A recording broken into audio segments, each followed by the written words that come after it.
This window brought to you by The River Always Wins by David Marquis. Window 4 is where things start getting kind of weird. In this window, Vincent ends up joining a radical cult called the Willfully. Maybe, I don't know. It's the Greek word for stones used in the New Testament. The leader of this cult, Brother Brahm, believes that the rocks are crying out, as the Bible predicted would happen when people stopped praising. Their goal is to find silence in every sense, retreating into the desert, swearing themselves to not speak, and giving up anything that might cause echoes from their past.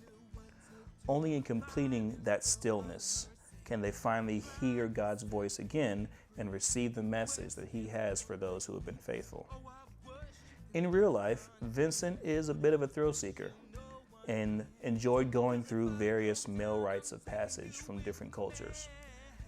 He was drawn to the discipline and the strength that many of these things called for, and the discipline of creating that radical stillness that Brother Brahm wanted must have called to him, even though he wasn't particularly religious.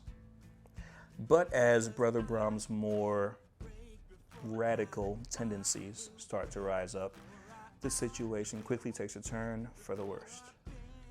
Cliffhanger. The truth.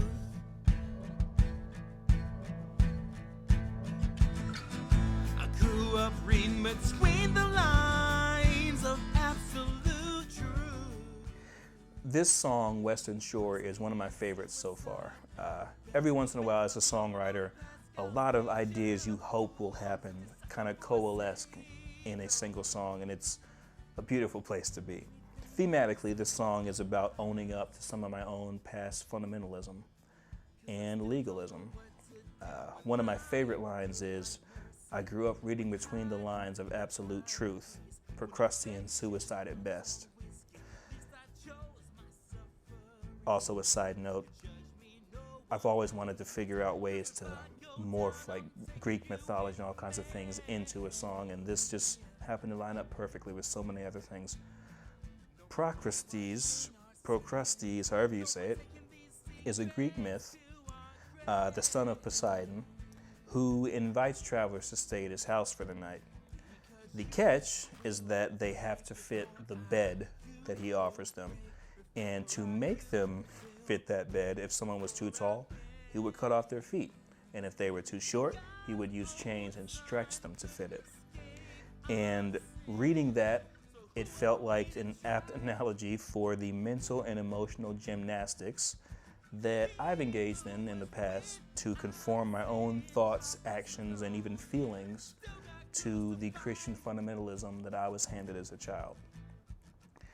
And in the bridge of this song is a line that I wrote well before the current craziness in every sense, but that's always true, and I believe needs to be grappled with regularly on both a personal and national level.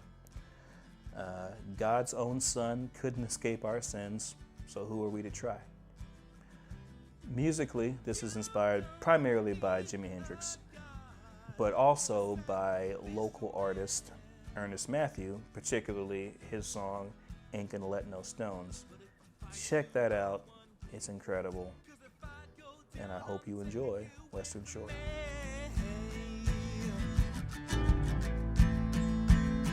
No more whitewashing our sins. No more taking these secrets